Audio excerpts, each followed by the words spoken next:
Easy egg thief coming up. Easy egg thief. Look, it's just like 2 seconds. If that. Easy.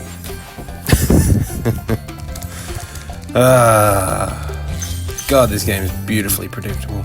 You just want to get him quickly, because otherwise he will get up there, and you're going to have to wait, aren't you? You're going to have to get him off of that ledge, and there's only one way to do that, and that's to basically exit the game, come back in, and this is satisfying. Look at that. Soothing the soul. Yum. Yum. That's bizarre. Anyways, back in toward this delightful game.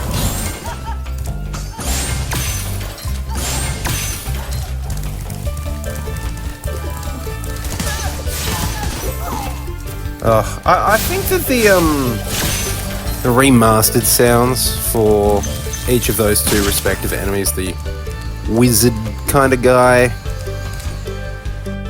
they sounded more goofy, more goofy in the original game. I just think I had more fun with the sound effects of the original, but you know, here I am with a lot of sentimental, I don't know, drive. It's part of the reason why I play this game too. Yep. Yeah, you can tell that whenever I jump like that, I'm somewhat a bit scared of going off the edge. That's why I jump. Try and cancel out what I'm doing. These sneaky little treasures in there. Super sneaky. That was a fail. Absolute fail. Fail whale, as we'd say in 2010. 2010? Was that 2010? Can't remember. God, it was a cringe phrase back in high school. Who? I wanna know who it was that came up with fail whale. Like, I get the alliteration. It's not a problem, but it was just just so freaking cringe, isn't it? I've always wondered if you can charge these wizards. Yeah, I guess you can't charge these wizards. I just would have thought that because they don't have any armor, you could charge them, but maybe. There you go. They're clearly too big. Phrasing. Too big. That's just. That's what she said. Oh, I am a child. Now, upcoming, there's this bit here I'm always a little bit anxious about because I got to get the timing right. And because it's always a little bit shorter, and I really sent it there. Oh. Anyway, what do we want to talk about? I'm not sure. I'll just babble, keep playing, talking absolute crap.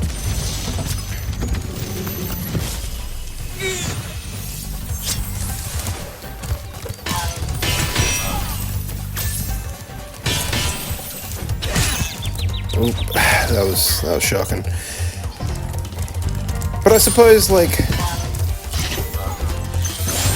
I don't know if anyone's heard of ASMR. You may have heard of ASMR. I suppose a portion of, like, the sound effects is that if you get enough sequential noise, it's almost ASMR-like, where you're just, like, shuddering with satisfaction at it going through. Oh my god. It just...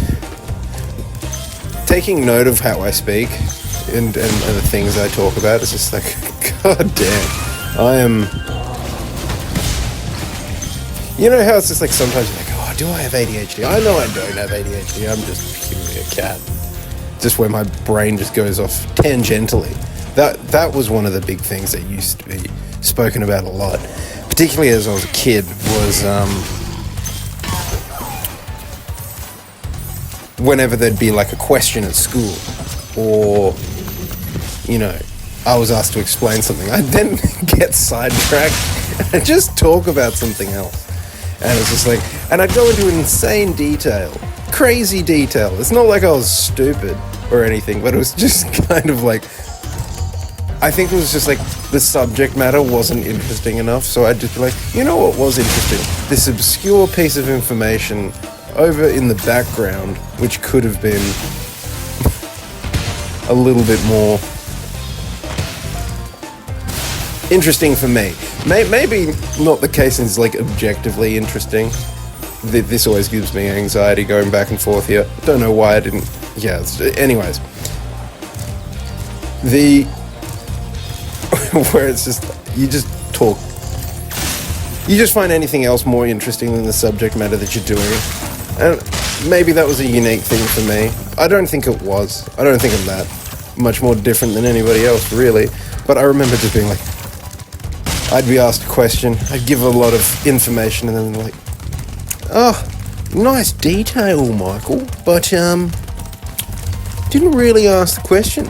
Didn't really answer the question. It was just kind of, you just spoke about some other crap. My God, I hope I get through this quick.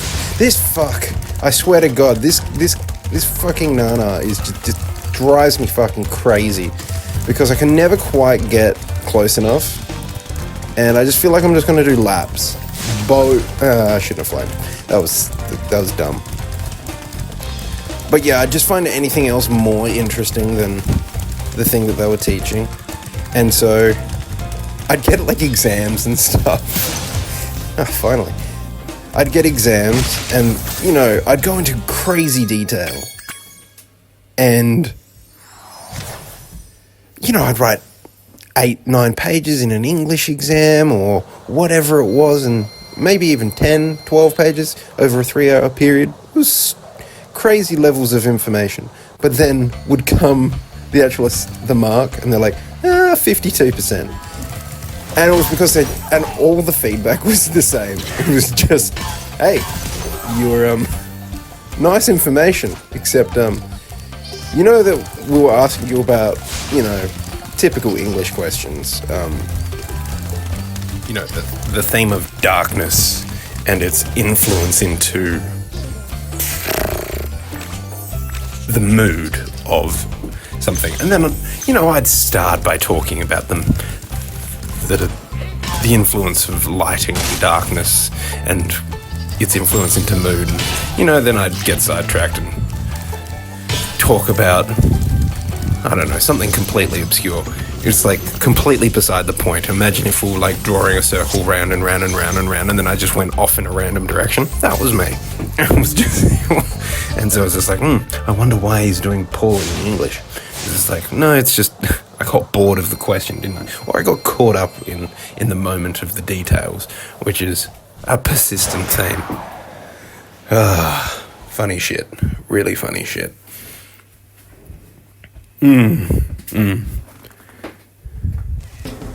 Anyway, as of recording date, I think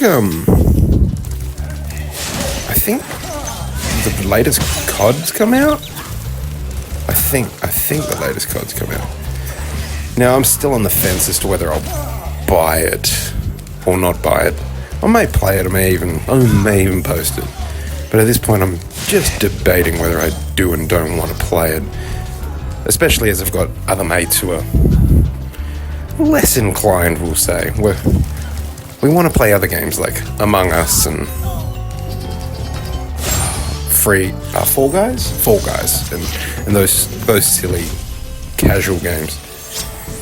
And I saw this really good take on that, which captured a lot of it, is I didn't realize that aim assist had become such an issue in the recent ones. I didn't realize that was actually an issue. And I suppose upon reflection, you think about it, how it's almost like, wow. Failed. Oh, fuck. At how it's almost like the aim assist is like a magnet, and it just like seriously drags it across, because there was some serious potato aim when, you know, Black Ops 1 came out and Modern Warfare 2. Like, I had potato aim for a while, and I got better at it, but then over the last 3 to 5 years, it seems like there's like a magnet, huge magnet. So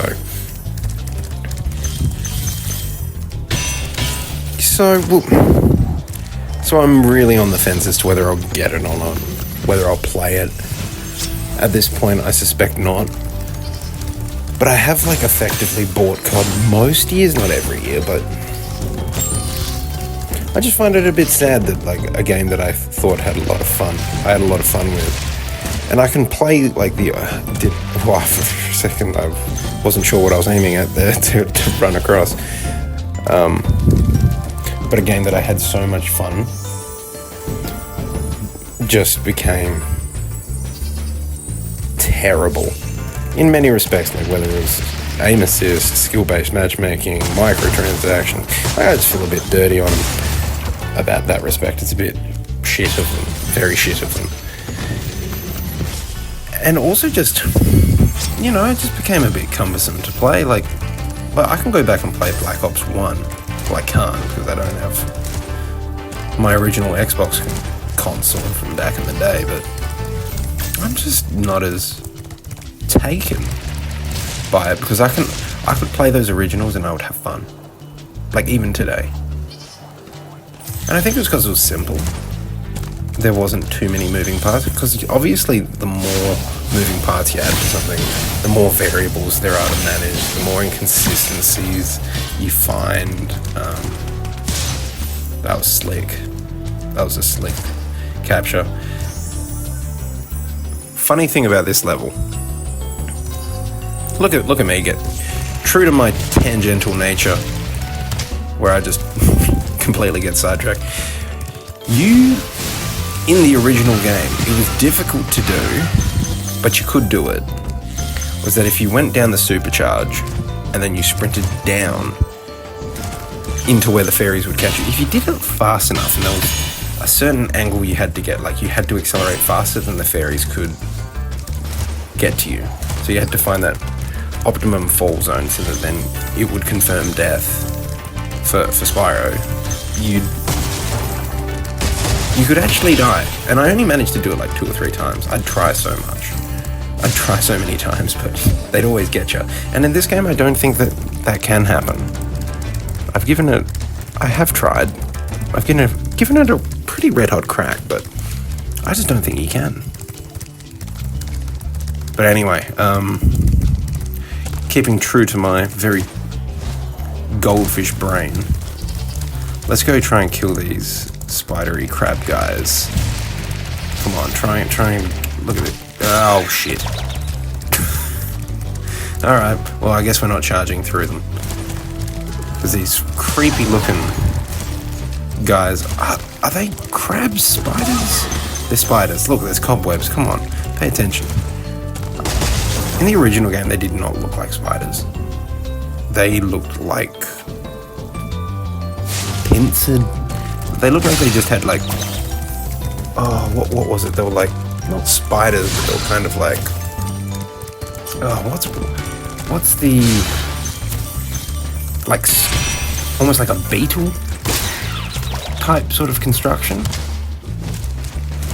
They had more of like a weird pincer sort of look. I know that spiders have pincers, but they looked a little bit more like beetles, or like, you know, those sort of versions of beetles that are got pincers on the front. Jeez, my descriptions are shit, bloody shit. But I should be able to, like, if you recall back to what they used to look like in the original. Let's see if I can. I don't want to go back to the ferry. No, this was the opposite of slick. But I'll see if I can pull up an image for this, so then you could like see the visual that I'm talking about of what I term as a beetle. Anyway, Just so then, like, you can actually perceive what I'm looking at. Because it wasn't a spider. It didn't look like a freaking spider. Okay, look at this. Look at this. Full send. We got this. Come on, don't screw it up. Nailed it. Nailed it. And now we just need to get the last 12 bits of treasure. Then we can move on into the next level. Yas!